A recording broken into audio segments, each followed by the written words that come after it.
Irregular period என்னதான் பண்றது? உங்க பிரச்சனைகளை கட்டுப்படுத்த லயன் டேட் சிரப் தினமும் 2 ஸ்பூன். நீங்க ஒரு கூட்டணியில் இருக்கிறீங்க, என்ன கூட்டணி அமைய போகுதுன்ற விஷயம் முதல்ல அதுக்குள்ள பேசிடலாம். பாமக நிறுவனர் அவர் பேச்சை எப்படி எடுத்துக்கிறீங்க? இப்ப யார் பலப்பட போறாங்கன்ற ஒரு கேள்வி இருக்கு. ஒண்ணு பாஜக அணியா இல்ல அதிமுக அணியா? முதல்ல அவர் பேச்சில் இருந்து நீங்க என்ன எடுத்துக்கிட்டீங்க? அது மூத்த பத்திரிகையாளர் தோழர் சொன்ன அந்த கருத்து, எப்பயெல்லாம் பாட்டாளி மக்கள் கட்சி சமூக நீதி கருத்துகளில் அடியொற்றி பயணிக்கிறதோ அப்போயெல்லாம் அது ஏறுமுகம் அடைந்திருக்கிறது. எப்பயெல்லாம் அதுலேருந்து சறுக்கி, நீங்கள் சொன்னீங்களா எப்பயிலேருந்து அந்த பிரச்சனைனா, அந்த அனைத்து சாதியினரையும் பட்டியலினத்துக்கு எதிராக ஒன்று சேர்த்த ஒரு நிகழ்வு வருகிறது. சாதிய சங்கங்களை எல்லாம் அரசியலை விட்டுவிட்டு அதிலிருந்து அவருக்கு இறங்குமுகம் என்பது தான் உண்மை. அப்போ பாட்டாளி மக்கள் கட்சியில் பல தரப்பட்டவர்கள் இருந்தார்கள். குறிப்பிட்ட வன்னிய பெருமக்கள் மட்டுமல்ல, பலர் இருந்தாங்க. இப்போ அவர்களெல்லாம் கொஞ்சம் அதை அசூசையாக பார்க்க ஆரம்பித்தாங்க. சமூக நீதி என்கிற பெயரால் இப்படி ஒரு விஷயம் போகிறது என்கிற புரிதலில் தான் அதுலேருந்து விலக ஆரம்பித்தார்கள். அதுக்கு பிறகு தான் அதனுடைய வாக்கு வங்கியும் கொஞ்சம் கொஞ்சமாக திணறக்கூடிய ஒரு சம்பவம் நடந்தது. என்ன செய்தினா, ரொம்ப தெளிவாக தான் அவங்க அரசியல் எடுத்தாங்க. இப்போ தமிழ்நாட்டில் எப்படி ஒரு உள்ஒதுக்கீடு இப்போ 10.5 சொல்லலைனா, எம்பிசிக்குன்னு ஒரு குரல் வந்துச்சுல்ல, 50%ல் 20% திமுக ஆட்சியின் காலத்தில் அது நிறைவேற்றப்பட்டது. அதுக்கு பிறகு அதில் 10.5 போன முறை, அதுதான் அதிமுகவோடு அவங்களுக்கு இருக்கிற பாண்ட்.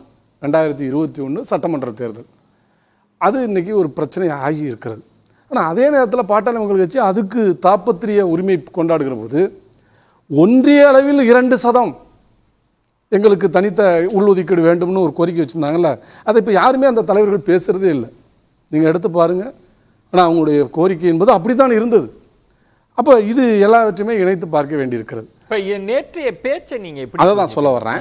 இப்போ நேற்று என்னென்னா, அவங்க கட்சிக்குள்ளே ஒரு முட்டல் மோதல் வந்திருக்கிறது. குறிப்பாக திரு அன்புமணி அவர்கள் டாக்டரை பார்த்து கேட்ட கேள்வி, ஒரு அனுபவமே இல்லாமல் 4 மாதத்துக்கு முன்னாடி சேர்ந்தவரை நீங்கள் கட்சியில் சேர்க்குறீங்க, அனுபவம் உள்ளவர்கள்லாம் என்ன ஆகுது என்கிற கேள்வி வைக்கிறார். இப்போ திரு அன்புமணி அவர்கள் இளைஞரணிக்கு வரும்போது எந்த அனுபவத்தில் வந்தார்? கான்வென்ட் ஸ்டடி பண்ணிட்டு வந்தவர் தான், அரசியலில் நேரடி ஈடுபாடு இல்லை. அவருடைய துணைவியாரை நீங்கள் தருமபுரியில் நிற்கிற போது அது அப்போது அந்த கேள்வியெல்லாம் வரலை. இப்போ இது வருகிற போது அது அவங்க குடும்பத்தில் உள்ள ஒரு சிக்கலையும் அது வெளிப்படையாக காட்டுது. இப்போ அந்த நேரத்தில் தான் பாட்டாளி மக்கள் கட்சியினுடைய நிறுவனர் அறுதியிட்டு சொல்கிறார், இந்த கட்சி நான் துவக்கிய கட்சி, இதில் வேறு யாரும் முடிவெடுக்க முடியாது, என்னுடைய முடிவு தான் இறுதி, கூட்டணிக்கான பொறுப்பை நானே எடுத்துக்கொள்கிறேன். நீங்க சொன்ன இந்த இதெல்லாம் அதுக்கு பின்னாடி. அப்ப நான் அதான் சொன்னேன், ஏறுமுகம்னு வர்ற போது சமூக நீதி, இறங்குமுகம்னு வர்ற போது சாதிய அடிப்படையில் வர்ற பிரச்சனைகள். இப்போ ஆறுமுகம் மாதிரி, முருகனை மாதிரி ஒரு மாம்பழத்துக்கு ஆசைப்பட்டு உலகமே சுற்றி வந்துடலாம் வாங்கலாம்னு நினைக்கிறாரு, பக்கத்தில் இருக்கிறவங்களுக்கு தூக்கி கொடுத்துட்டாருன்னு அவர் குற்றம் சாட்டுகிறார். அப்ப அதனுடைய விளைவு தான் நேற்று நடந்திருக்கிறது. அப்போ பாமகவோட போக்கு என்னன்றது இருப்பாங்க, அதை தான் சொல்ல வரும். உதாரணத்துக்கு எடுத்துக்கிட்டீங்கன்னா, இவர் இளைஞர் அணியிலிருந்து எடுக்கப்பட்டு கட்சியினுடைய தலைவராக ஆக்கப்பட்ட போது திரு அன்புமணி, டாக்டர் அன்புமணி ராமதாஸ் அவர்கள், அப்போ யார் ஜி.கே. மணியுடைய மகனை தான் இளைஞர் அணியை போட்டாங்க. அவர் ஒரு வெற்றிகரமான தொழில் முனைவோர். இன்னைக்கு திரைப்பட உலகத்தில் லைக்கா நிறுவனம் ஒரு பெரிய நிறுவனம். அவர் அதிகமான வாக்குகளும் பெண்ணாகரத்தில் பெற்றிருந்தார். இன்னும் சொல்ல போனால் இவங்களெல்லாம் விட அதிக வாக்கு பெற்றவர் அவர் தான். ஆனால் அவருக்கு அந்த வாய்ப்பு மறுக்கப்பட்டு விட்டது. இந்த மாதிரி நிறைய ஒரு பட்டியல் இருக்கிறது. அப்போ பெர்ஃபார்மன்ஸ் அடிப்படையில் லீடர்ஷிப்பா அப்படின்னா அது ஒரு வாதத்துக்காக முன்வைக்கப்படுகிறதே தவிர நடைமுறையில் அது இல்லை. இப்போ கூட்டணி கணக்கில் நான் அதை தான் வர்றேன். அவசரப்பட வேண்டாம் நெறியாளர் அவர்களே, வருகிறேன். படிப்படியாக சொன்னால் தானே அது சரியாக இருக்கும். பாட்டாளி மக்கள் கட்சி அதனுடைய அரசியல் நிலைப்பாடு எல்லா காலத்திலுமே நம்பகத்தன்மை உள்ளது இல்லை. 6 மாதத்துக்கு முன்பு ஒரு நிலைப்பாடு எடுப்பார்கள், திடீர்னு பார்த்தீங்கன்னா ஓவர் நைட்டில் அதற்கு நேர் எதிரான கூட்டணி சேர்ந்து அதற்கு ஒரு புதிய விளக்கத்தை தந்து அதன் மூலம் அவங்க போவாங்க. இப்போ கூட டாக்டர் ராமதாஸ் அவர்கள் பிஜேபியோடு இருக்கிறதுல அவருக்கு உளப்பூர்வமான விருப்பம் இல்லை, இருக்கலாம், நான் ஒன்றும் மறுக்கலை, அது வேறு. ஆனால் அந்த கூட்டணியில் தானே அங்கே வைத்தார்கள்.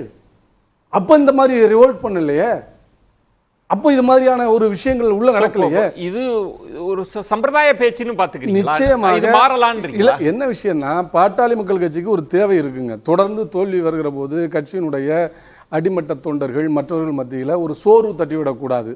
அப்படி வருகிற போது அவங்க புது புது யுக்திகளை கையாளுகிறார்கள். அப்போ இப்போ ஒரு வலுவான கூட்டணி வேண்டும், நாடாளுமன்றத்துக்கு பாஜகவோடு இருக்கிறத நியாயப்படுத்த முடிந்தது, சட்டமன்றத்துக்கு அதே நிலைமையில் போனால் என்ன ஆகும் என்கிற கேள்வி அவங்க தொடர்ந்து இருப்பது தங்களுக்கு சாதகமா இருக்காது என்கிற உணர்வும் அவங்கள்ட்ட இருக்கு. அப்ப அதனுடைய விளைவு தான். அப்ப அதை முறித்து கொண்டு உடனடியாக வர முடியாது, அதற்கான ஏற்பாடுகளை செய்ய வேண்டும். ஆனா இதுவே நீடிக்குமா அப்படி என்பதற்கு நீங்க அறுதிட்டு சொல்ல முடியாது. அது எந்த காலத்திலும் நம்பகமாக நடந்து கொண்ட கட்சியாக அது இல்லை. ஏன்னா இப்ப அரசியல் கொள்கைன்னு வர்றபோது அவங்களுடைய உண்மையிலேயே சொல்றேன், கல்வி புலமாக இருக்கலாம், சமூக நீதி புலமாக இருக்கலாம், இடஒதுக்கீடு புலமாக இருக்கலாம், கூட்டணியில் இருந்தாலும் எதிர்த்து நிறைய அறிக்கைகள் விடுகிறார்கள், பாராட்டுறோம். கல்வியில் அதிகம் அறிக்கை விடுகிற கட்சி அது உண்மை. ஆனா இந்த மாதிரியான சந்தர்ப்பவாத சூழலில் ஒரு அரசியல் சகையில் விழுகிற போது நீங்கள் எடுக்கிற எல்லா நிலைப்பாடும் கேள்விக்குறி உள்ளதாக இங்க 15% இடஒதுக்கீடு வேணும், நான் நாளைக்கு வந்துடுறேன்னு சொல்றீங்க.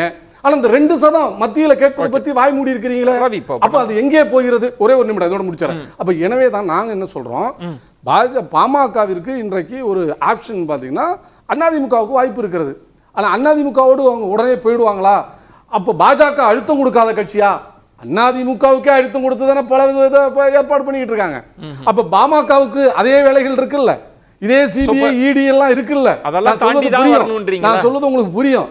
அந்த வழக்குகள் எல்லாம் இருக்குல்ல, அதையெல்லாம் பயன்படுத்தி தான் நம்ம நண்பர் கூட சொன்னாரு, அவருக்கு ஏன் ஒருத்தராக தேர்ந்தெடுக்கப்பட்டிருந்தாலும் ஒரு மத்திய பதவி கொடுத்திருக்கலாமே. ஊழல காரணமா சொன்னாங்க, வழக்கு இருக்குன்னு சொன்னாங்க. வழக்கு இருக்கிற அஜித் பவாருக்கு கொடுக்கறாங்க, மற்றவர்களுக்கு கொடுக்கறாங்க, ராணேக்கு கொடுக்கறாங்க, இவருக்கு ஏன் கொடுக்கலங்கிற கேள்வி வரல. எனவே ஆப்ஷனை ஓபனா வச்சிருக்காங்க. நான் முடிச்சறேன். ஆப்ஷனை ஓபனா வச்சிருக்காங்க. எது சாதகம், எது பாதகம், எது அவர்கள் சொந்த கட்சிக்கு நன்மை பயக்கும். சொந்த கட்சின்றதை விட பொங்கலூர் மணிகண்டன் சொல்றாருல, திமுக ஆட்சி, திமுக கூட்டணியை வீழ்த்தணும்னா யாருன்னு அதுதான் அது இவருக்கு வசதியா இருக்கு பொங்கலூர் மணிகண்டனுக்கு, அதனால அதை சொல்றாரு.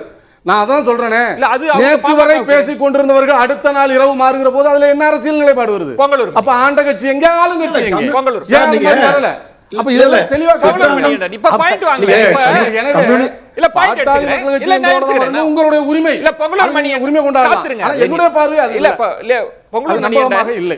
இர்ரெகுலர் பீரியட் என்னதான் பண்றது? உங்க பிரச்சனைகளை கட்டுப்படுத்த லயன் டேட் சிரப் தினமும் 2 ஸ்பூன்.